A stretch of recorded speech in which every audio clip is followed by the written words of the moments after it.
सरकार के माल पॉकेट में डाल कोरोना महामारी समय सामना को आसिछंती जड़े अनन्य योद्धा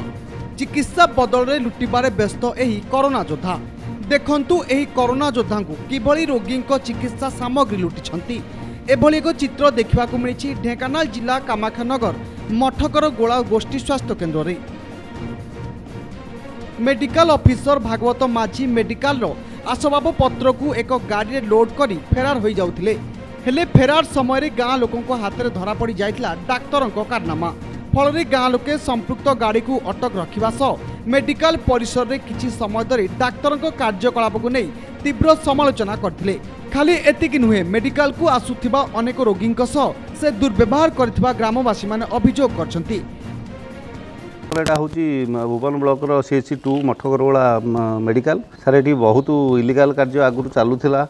आज आम स्पॉट उपरे आमर मेडिकल किसी सरकारी जिनस को आमर इंचार्ज अच्छा माझी बाबू ताकू ढेंकानाल पठाऊले जदि प्रकृत में से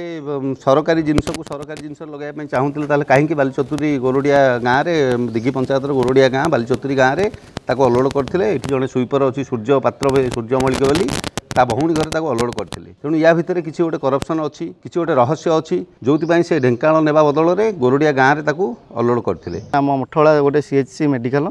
जो भाई अप्रतिकार कम होती अबिज्ञा विश्व में महामारी कोरोना व्यापी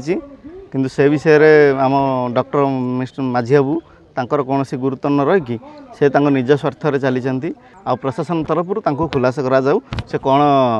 एठू हड़फड़ कर डाक्तरों को एपरी आचरण प्रति कार्यानुष्ठान नेबा दाबी कर ग्रामवासी।